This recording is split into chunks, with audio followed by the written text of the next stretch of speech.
Olá, muito boa noite para você. Estamos chegando com o RN2 desta quinta-feira com imagens ao vivo do trânsito na capital potiguar. Começamos com imagens da ponte de Igapó, funcionando numa único trecho da via, funcionando em mão dupla, como vocês podem ver.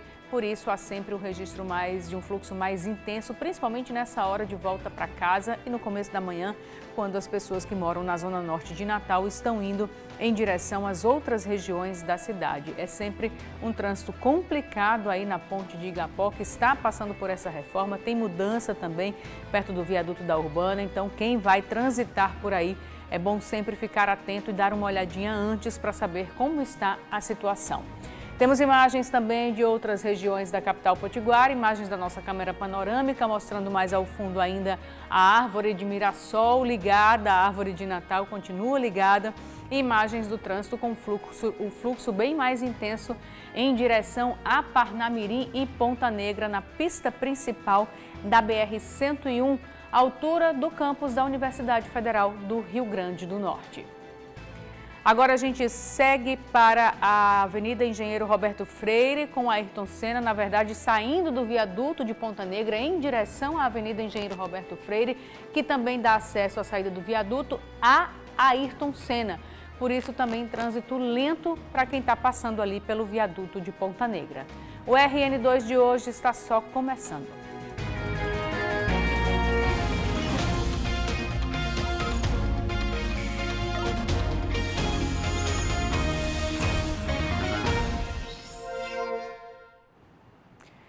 A turista de Roraima, que morreu ontem depois de cair com um quadriciclo em uma falésia na praia de Pipa, estava de férias com o namorado e amigos.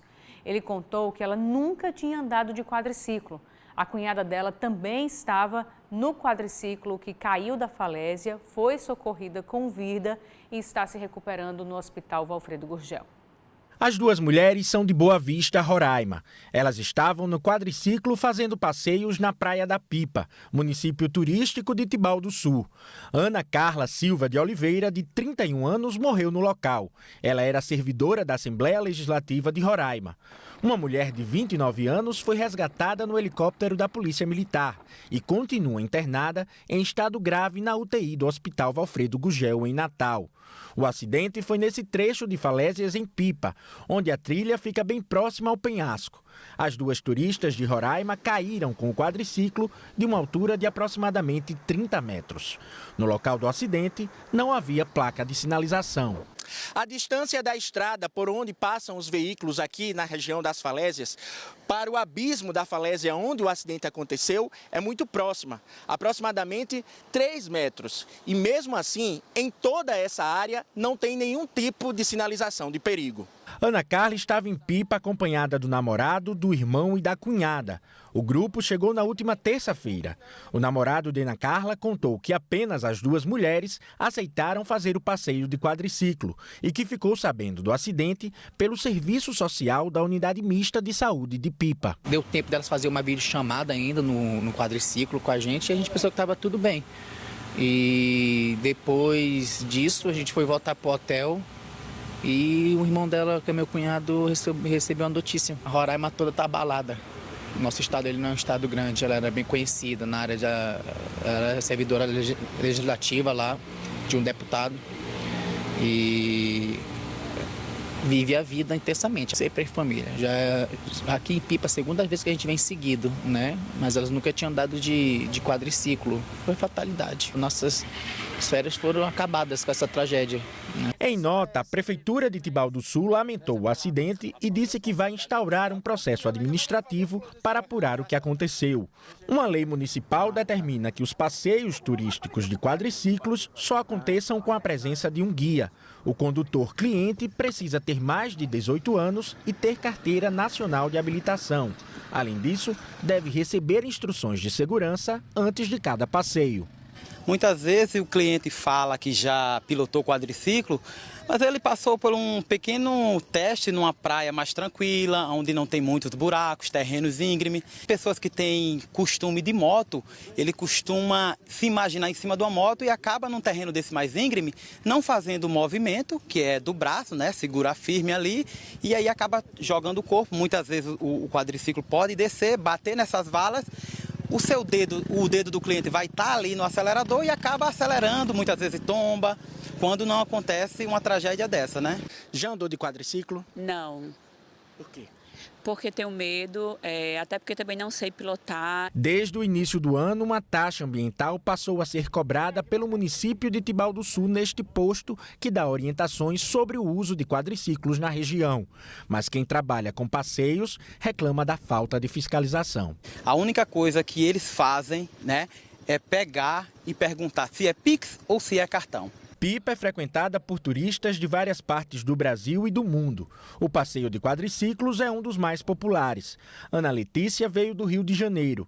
Ela disse que nunca pilotou o veículo, mas recebeu instruções e passou por uma avaliação antes de pilotar o quadriciclo pela primeira vez. O instrutor nosso ensina a gente como passar, os lugares seguros para passar. A gente ainda fez um teste antes, pergunta se a gente está habilitado ou não. Este não é o primeiro acidente nas falésias de Pipa envolvendo quadriciclos. Em julho do ano passado, 2 irmãs caíram da falésia.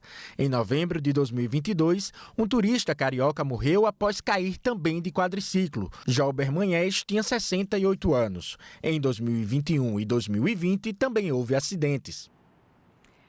É necessário e urgente que a Prefeitura intensifique a fiscalização e a sinalização nessa região, porque os acidentes acontecem com uma frequência.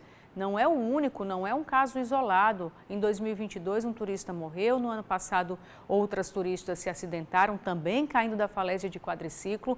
Algo precisa ser feito. Quem sabe até com essa taxa de preservação que está sendo cobrada, começou a ser cobrada esse ano, não dê para direcionar um pouco dessa verba para intensificar, porque além da questão ambiental, é necessário também a segurança de quem passa pela área das falésias, quem faz esse tipo de passeio na região.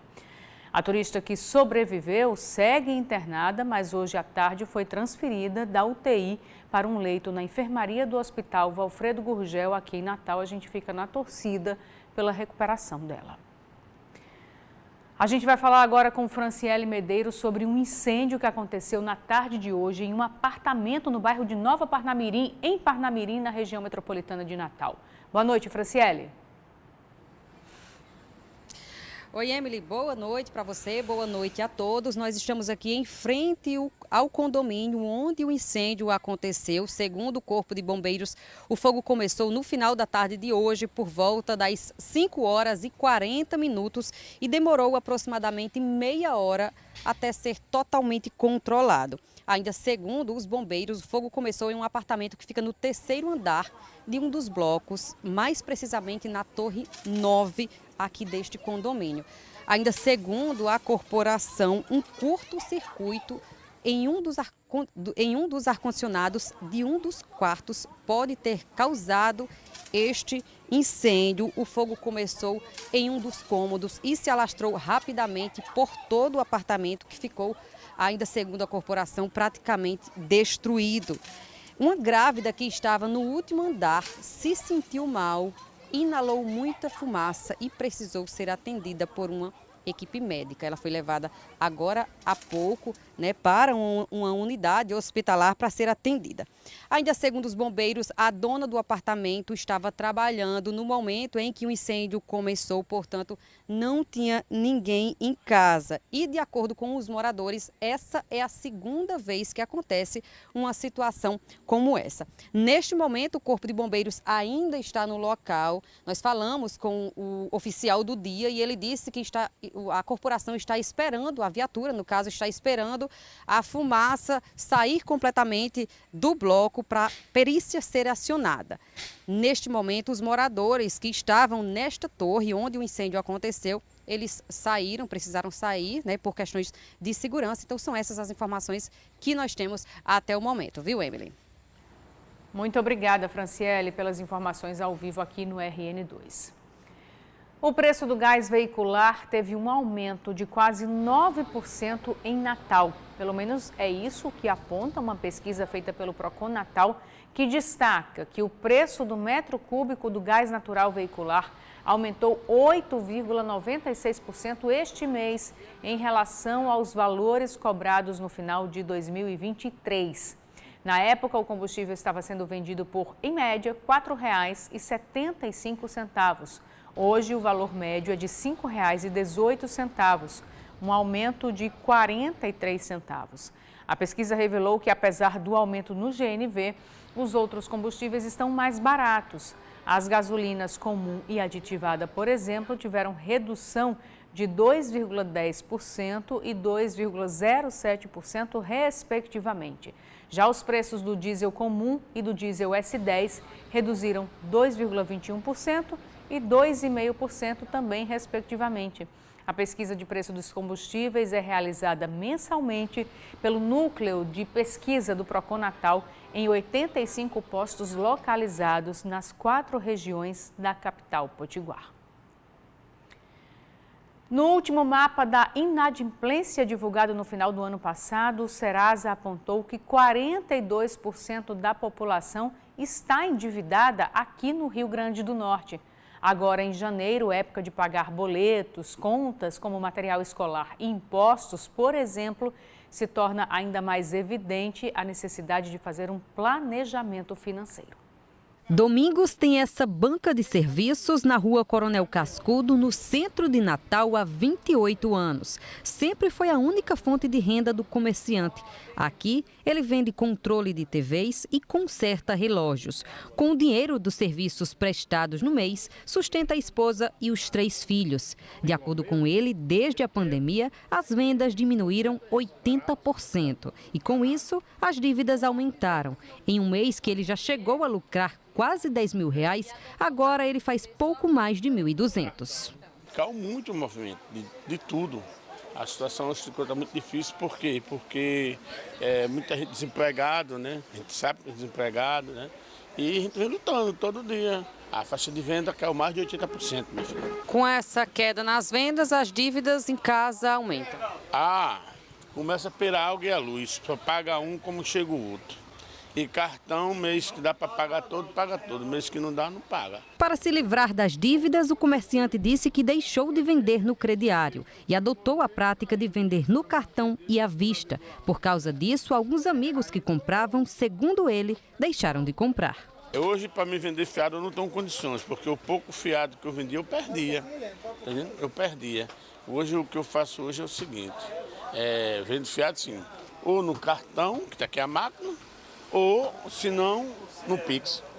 O comerciante faz parte de quase metade da população norte-riograndense que, segundo o Serasa, está endividada. De acordo com o mapa da inadimplência divulgado pelo Serasa, 42,8% dos potiguares estão no vermelho. Especialistas apontam que o mês de dezembro é um período marcado por grandes gastos, com confraternizações, presentes, além de IPTU e IPVA. O mês de janeiro também não fica para trás, já que é o período em que as famílias compram material escolar dos filhos.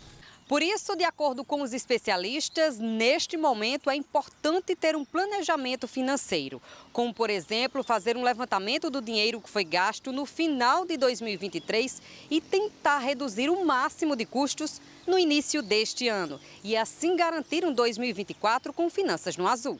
De acordo com esse economista, é importante definir desde o início do ano a possibilidade de qualquer custo adicional de despesa e já começar a poupar para essas ocasiões. A gente tem que ter o nosso balanço financeiro, saber quanto é que a gente tem de receita, quanto a gente tem de despesa.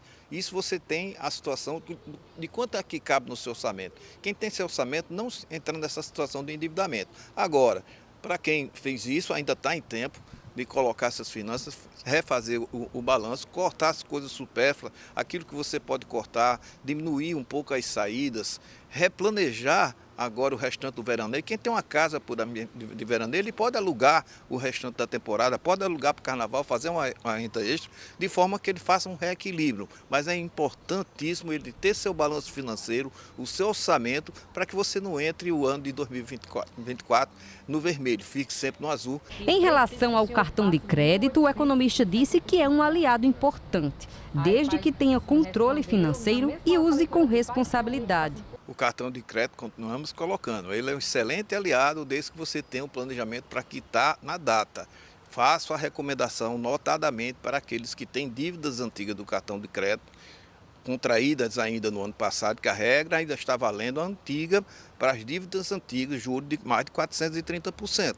Procurar liquidar de todas as formas essas dívidas passadas do cartão de crédito e projetando agora para 2024, acima de tudo, você ter seu orçamento para só usar o cartão dentro do limite.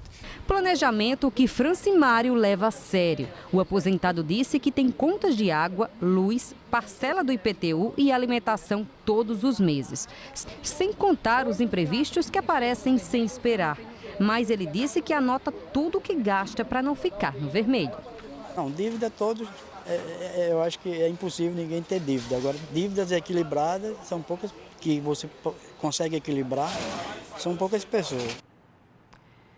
Vamos para o intervalo agora. Na volta você vai ver que a apreensão de carros e motos quase dobrou nos primeiros 15 dias de janeiro desse ano, na comparação com o mesmo período do ano passado.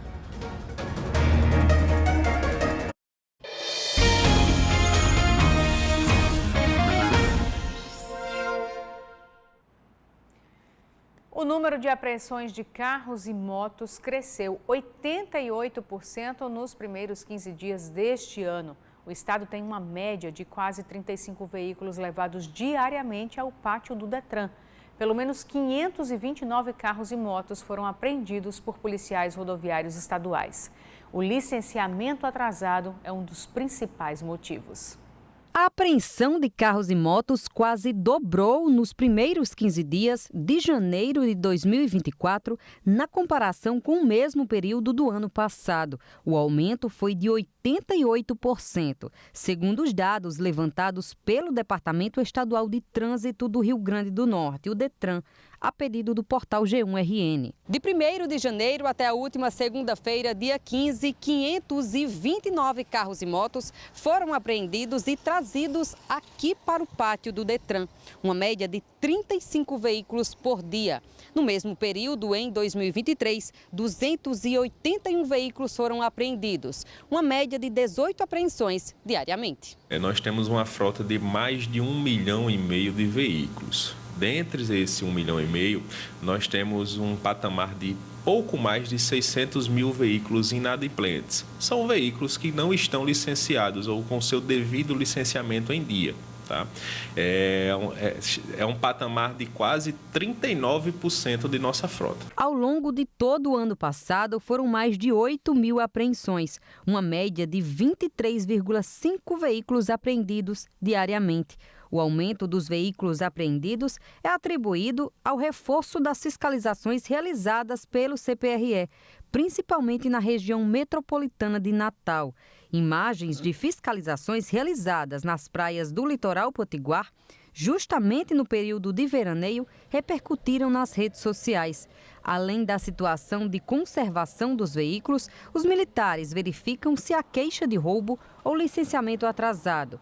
A falta de licenciamento, inclusive de acordo com o CPRE, é uma das principais causas de apreensão. Um levantamento do Detran, realizado no dia 11 de dezembro do ano passado, apontou que 41,82% da frota de veículos do estado estava com certificado de registro e licenciamento de veículo atrasado. No dia 15 de janeiro deste ano, o percentual era de 39,1%. O Detran atribuiu a redução do percentual não somente às fiscalizações, mas também ao trabalho educativo realizado com os condutores de automóveis. Os débitos que estão vinculados a cada veículo inadimplente pode ser pago tanto diretamente pelo portal de serviços, pelo site do Detran, certo? Então, eu tenho um débito de uma multa, eu posso ir diretamente no portal e fazer esse pagamento. Ontem nós mostramos aqui a situação de Dona Marlene Rosa Xavier, de 56 anos. Ela é paciente diabética e está sofrendo com infecções há quase 2 semanas. Os filhos contaram que ela foi internada e entubada, precisando com urgência de um leito de UTI. O local em que ela estava, o Hospital Severino Lopes, não tinha o leito adequado de UTI para ela receber o tratamento. A boa notícia é que Dona Marlene finalmente foi transferida ontem à noite. Agora ela está recebendo tratamento adequado na UTI do Hospital João Machado e depois vai ser regulada para poder fazer a cirurgia. A Polícia Civil divulgou hoje dados sobre o combate ao crime organizado. O número de prisões de suspeitos envolvidos com as organizações criminosas aumentou 32% quando comparado com 2022. E parte desse número foi de operações após os ataques criminosos de março do ano passado. Em março do ano passado, o Rio Grande do Norte foi alvo de criminosos com ataques aos prédios públicos e veículos, oficiais e particulares. De acordo com o balanço divulgado pela Secretaria Estadual de Segurança, dos envolvidos com as organizações criminosas, 179 pessoas foram presas e 6 adolescentes foram apreendidos suspeitos de participarem dos ataques. Mas outros crimes também estão atrelados ao combate das organizações, como o tráfico de drogas, crimes financeiros e cibernéticos. Os números divulgados pela Segurança Pública do Rio Grande do Norte nesta quinta-feira revelam que somente no ano de 2023, 158 pessoas foram presas, de acordo com a polícia, por integrarem as organizações criminosas, um número maior do que os presos no ano de 2022. De acordo com a própria Polícia Civil, esse número foi possível com a integração das forças de segurança. A DHPP, ela teve um aumento de prisões de 200%. Em 2022 foram feitas 46 prisões. Em 2023, 133 prisões, bem como a DEICO também elevou em 32% o aumento de prisões de quadrilhas, de autores de crimes configurados como ORCRIM, organizações criminosas. Um evento realizado nesta quinta-feira tratou sobre a integração das forças de segurança no combate ao crime organizado.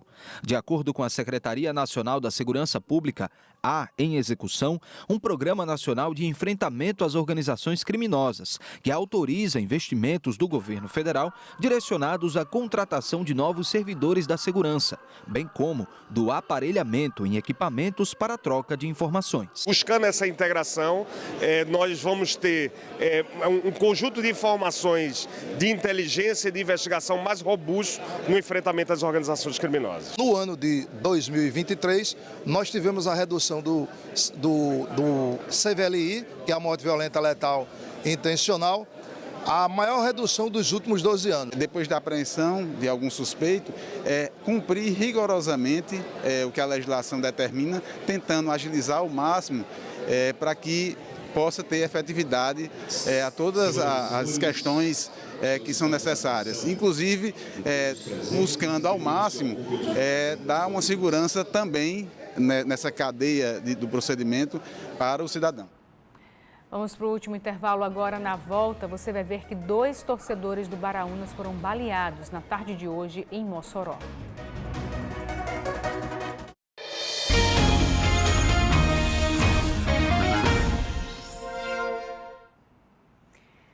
RN2 de volta. Um atentado a tiros deixou 2 homens feridos no bairro Dom Jaime Câmara, em Mossoró, na tarde de hoje. De acordo com informações da polícia, as vítimas estavam na sede de uma torcida do Baraunas, comemorando a vitória do time sobre o Potiguar de Mossoró ontem no Campeonato Potiguar. Durante a comemoração, 4 homens armados teriam invadido o local e atirado várias vezes contra as pessoas que estavam na festa. 2 homens, um de 20 anos e outro de 25, foram atingidos e levados pelo SAMU para o Hospital Regional Tarcísio Maia. Segundo a polícia, uma das vítimas foi atingida com um tiro na cabeça. Ainda não há mais informações e atualizações sobre o estado de saúde das vítimas. A polícia também informou que não há informações sobre a motivação do atentado, mas não descarta a possibilidade de briga de torcidas. Até porque ontem, antes do jogo entre Baraúna e Potiguar de Mossoró, pelo Campeonato Potiguar, 4 torcedores do Baraunas foram detidos durante a abordagem policial com rojões, canivetes, soco inglês e um cacetete de madeira. Agora falando de bola rolando, de futebol propriamente dito pelo Campeonato Potiguar, o América levou a melhor no duelo contra o Potiguar Seridoense na tarde de hoje. A primeira vitória do América no Campeonato Estadual desse ano foi sacramentada com esse golaço de Mateuzinho nessa batida aí de fora da área. Com o resultado, o América chegou aos 4 pontos e assumiu a liderança do Grupo A. O Potiguar, com 3, fica com a segunda posição. Santa Cruz de Natal e Globo empataram em 1-1 também na tarde de hoje. A partida foi disputada no Barretão, em Ceará-Mirim, e ficou marcada por ter 4 expulsões.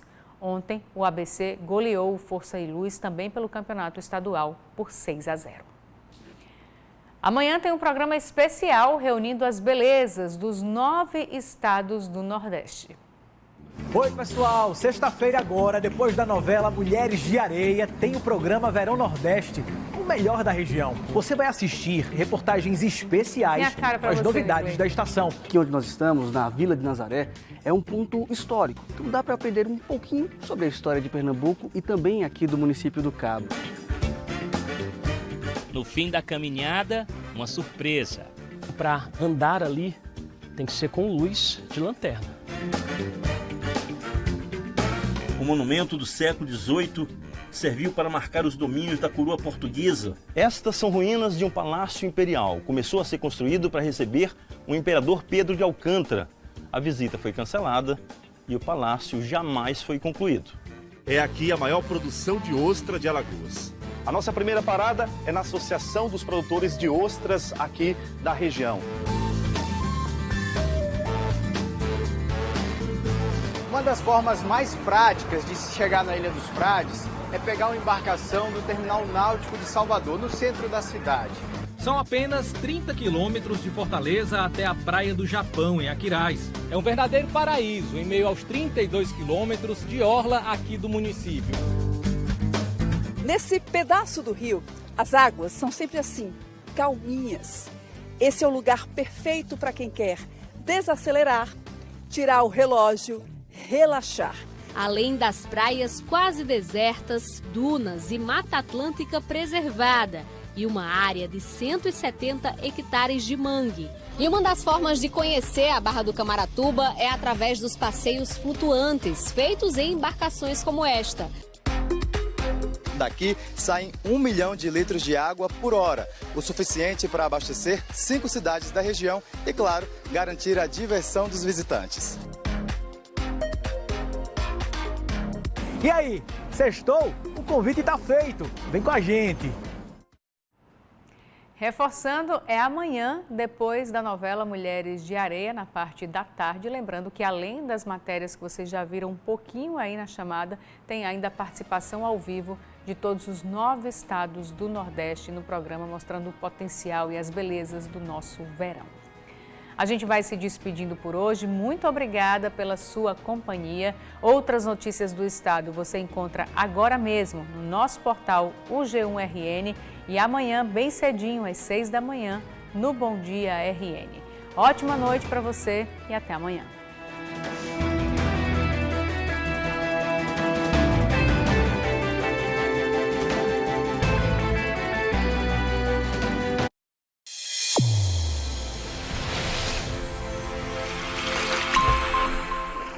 Inter TV. Siga em frente, siga com a gente.